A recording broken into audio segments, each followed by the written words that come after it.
Hey everybody, today I'm taking a look at Lacrimosa, which is a 1-to-4 player Euro strategy board game designed by Gerard Asensi and Ferran Renalius. This one takes around 90 minutes to play on average. Before I get started on my review of Lacrimosa, I want to give a shout out to the show sponsor, KIENDA.co.uk, who are my go-to online retailer when it comes to buying board games here in the UK. And if you use my link in the show notes or the QR code, then you can get 5% off your first order. Okay, so the main board for Lacrimosa is going to look like this, where at the top of the board you have this card row where you'll end up acquiring new cards from. The main part of the board consists of this map of Europe where you'll be moving this communal Mozart piece around, collecting these bonus tiles, and at the bottom you have this sheet music where you'll be contributing to the requiem, which is a way you can get endgame points. The game plays out over 5 rounds.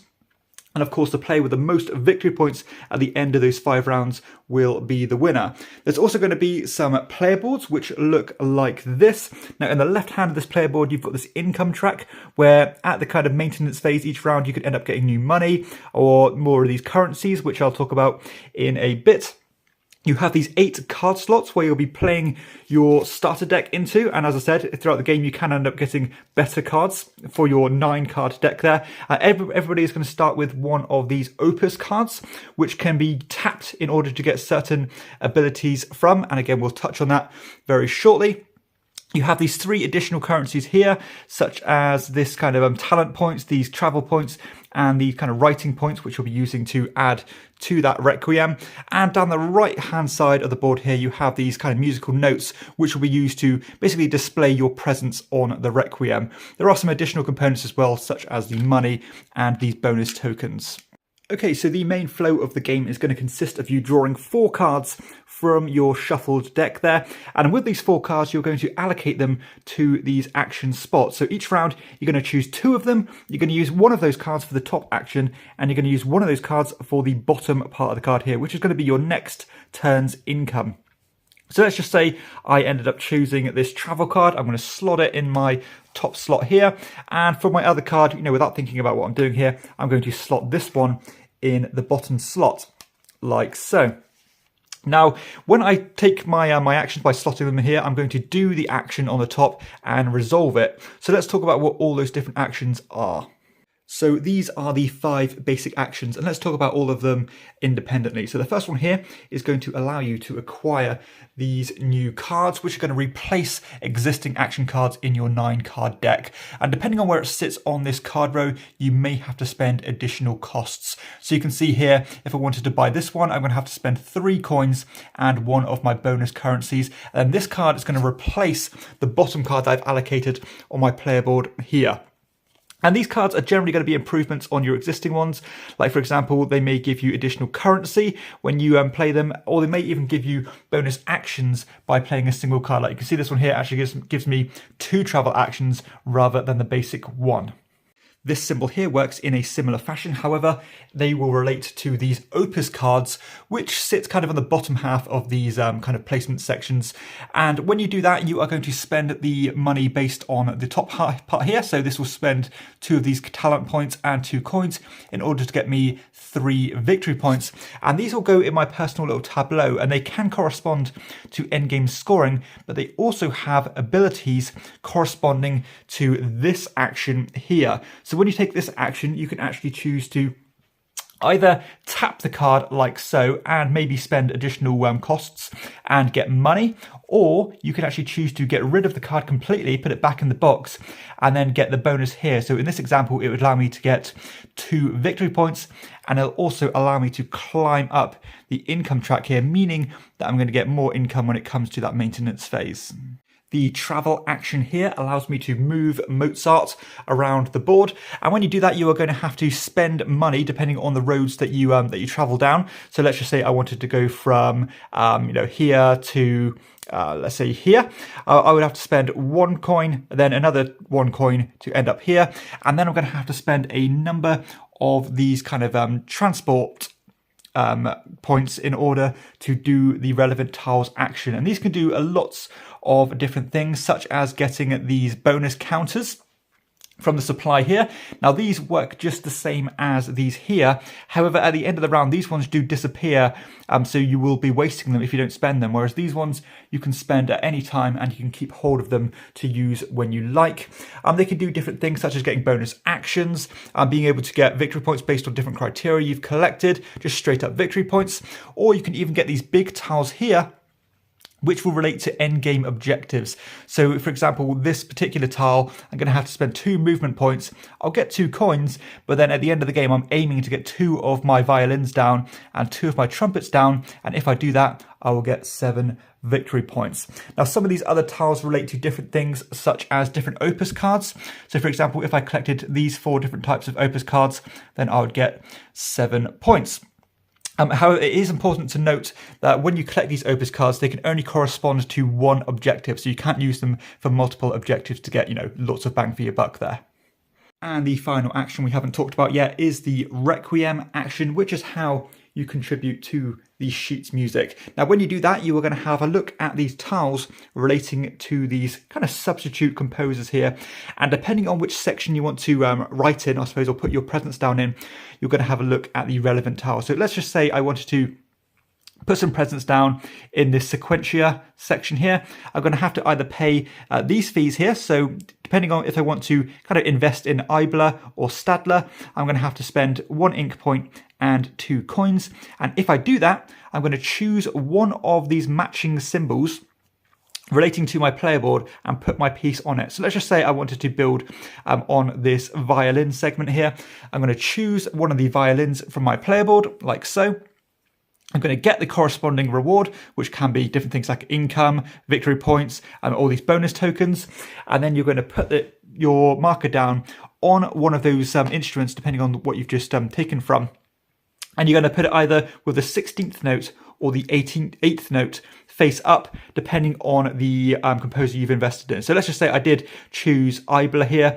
I'm going to take this tile, and then because it's got the 8th note here, I'm going to put it with the 8th note face up, like so. Now what this means is at the end of the game, depending on who is the most popular composer in each of these segments, you are either going to get 4 points or 2 points for each of your presents that you have there.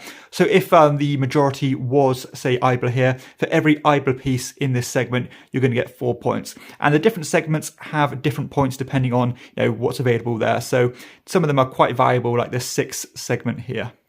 And these tiles may give you extra income as well, such as instant tokens or extra income during the maintenance phase, or whenever you do something, you might get victory points, straight up victory points, or even bonus actions. Now, once you've played your 2 cards for the round, of course, you're going to have 2 cards remaining in your hand. You're going to draw back up to 4 cards and go again until your entire board is filled. During the last turn, you're only going to be able to draw 1 card because there are only 9 cards in the deck. And the 1 card you have remaining will be your first card in your hand for the next turn. And once all the players have taken their 4 actions, you are going to go through a bit of a maintenance phase where you're going to reset all of these currencies back to 0, and then you're going to get currency based on all the cards that you've placed at the bottom of your player board. So I've not prepared them here, but you can see, for example, there could be all these different things which are going to adjust your income for the next phase. Additionally, you'll get income based on where your income track is, which can be kind of tokens of your choice, extra money, or even victory points. And then more importantly, you are going to reset this card row and go into the next era. Now there's also an opportunity to get victory points based on things that you've done in the previous round. So for example, here in the first round, for every kind of transport action I took, I can get an extra movement currency there to spend. Also, if there's any other tiles that are left over from the previous round that haven't been taken, you're going to flip them over like so to this more ornate side, which is going to make them a bit more inviting and give you better output when it comes to, collecting them or for the end game scoring. And once the 5 rounds are over, you are going to tally up all the points you've got during the game, add them up with any end game objective tiles that you've collected, and also add up all the points based on the Requiem here, based on those most popular composers. If there's a tie for the most popular composers, then it always reverts back to the lowest of the 2 scoring for each of your markers in that area. And then of course the player with the most points at the end of the game will be the winner. Okay, so let's share some thoughts on Lacrimosa, and I want to start with the core mechanism here, which is how you manage your deck and hand of cards. I like this multi-use system where each round you are forced to play 2 cards, giving up the action that you're tucking in the bottom, of course, for the next round's income. So there is a good degree of foreplanning here, and the fact that each of these different income types associate to a different action is quite cool, because if you're planning on really improving your deck for the next turn, then you can focus on getting more of these points here. Or maybe if you really have built up a bit of income and you want to start adding to the requiem, then you can really start investing in getting more of these ink pots. Or of course, if you have a really juicy tile available to you, then you might want to invest in those travel points so that you can end up buying the better tiles that suit your strategy. And the fact that you only have 9 cards in your deck at any time is fascinating, because you have to give up one thing to get another, and you do have to quite carefully balance the cards that you have and be careful about what you're giving up, because you could be diluting one of your action types. But you can use that to adjust on the fly, because maybe again, if you have really built up a bunch of currency in order to add to the requiem, maybe you can give up one of these cards for now, get another requiem card in order to really spam that in the next turn, with the foresight of being able to adjust that again in the future. And the fact that this is a layered deck, so all the cards are constantly getting better throughout the game, it really does give you the potential to do that. And there's always something good available to take. It's also an obvious but important touch that the better cards, in terms of the better actions, correspond to the better income. So of course, you're going to have to give up one thing in order to get the other. I like the idea of communally moving Mozart around the board here, because you could be really lured in by a tile on this side of the board here, move Mozart all the way over here. When it comes to your opponent's turn, they really had their eye on this one here, meaning that they're going to have to spend a hell of a lot of money in order to get it all the way back over there. So there is this kind of passive interaction there. It's not major, but it is a little touch I liked, and I generally like it when people are all kind of messing with each other passively rather than deliberately. Now, I must admit, I am in 2 minds about the requiem part of the game here, because it's quite strange, because it's not exactly an area majority style game. It's more of trying to piggyback off the most popular composer, of course, in order to get those higher point values. And what you'll normally find is that one player will invest in an artist, therefore, of course, get some presents down. It'll be the most popular. Then somebody else will do the same. And then by that time, it's going to be very difficult to overthrow that most popular artist or composer. And therefore, you'll just end up piggybacking on that. Now, I do respect the fact that there are limited opportunities in order to invest in the artists, and they do get more expensive as you go, kind of making it more inviting for you to go for the other one and to invite that competition in. But I didn't really find that happens very often. And I also want to mention that there are limited spots here in order to put your instruments down, and of course you cannot place anything anywhere. If you've put all your violins down somewhere, you're not going to be able to put any more violins down. So that is another kind of facet there you need to consider. I didn't talk about some of these incomes as well. It's quite cool that when you get these down, you have to consider what you're going to get for it, because getting early income can be great. You could need a specific token at a specific time. And I didn't mention as well, you do have these neutral notes here, which can sway the majority should you wish to do so. Adds a little bit more competition there as well. But yeah, I generally found that it was more of a piggybacking exercise and everybody trying to get the highest share of the higher points rather than that struggle thing going on. I thought the balancing of the currency management in this game was very well done. Because at the end of the round, if you don't spend any of these here, they are going to reset back to 0, and you're always going to go off what you've invested in on the last turn. So it's a matter of using it or losing it. Yes, you can stockpile up on these tokens, which are going to be very useful, but you're going to have to have done other things in order to acquire them in the first place. I also thought the way that the money flowed was very tight.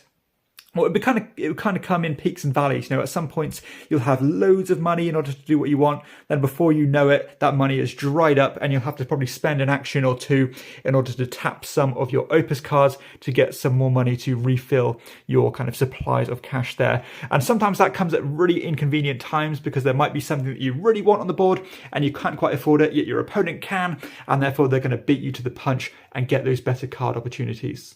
I must say the game flows rather nicely. I think everything works pretty intuitively. There's no fiddly rules or anything you're going to forget about. Of course, at the end of the turn, you're just going to reset all your currencies to 0, refill them based on what you've invested in, take your additional currency, and then just refill the board based on, you know, new cards coming out and the neglected tiles flipping to the reverse side, which I think is a very nice touch. It stops the board getting stagnant, and if there's something that you weren't really interested in, it might all of a sudden just tip the balancing of those scales there in order to make you go for them, just because of the extra little bonuses you'll get there. So a simple but effective touch. I think the 5 rounds of the game is spot on. It definitely doesn't outstay its welcome. You can get a game of this played quite comfortably in that 90-minute mark. So yeah, perfect kind of timing and time investment for a midweight Euro of this type.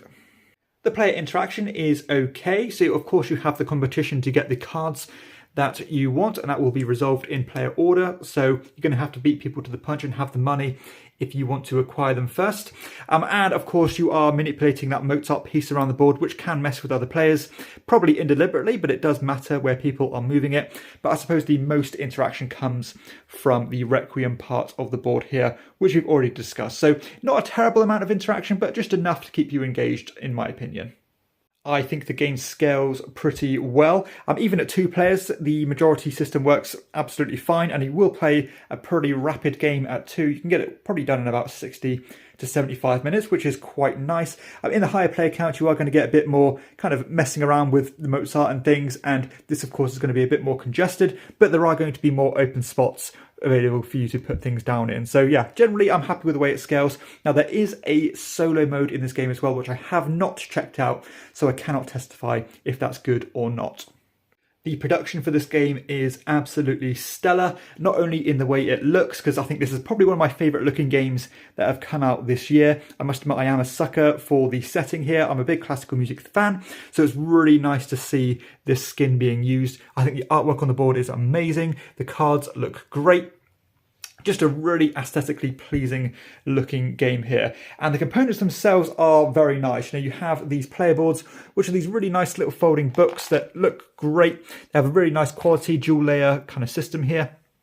And the way everything slots in, you know, you are physically slotting your cards into the board. They're just nice little touches. So a very polished product here. Now the actual cardboard tokens themselves are fine. They're not ultra high quality, but they're definitely good enough and they look the part. So generally the production gets like a 9 out of 10 for me. I think it looks fantastic.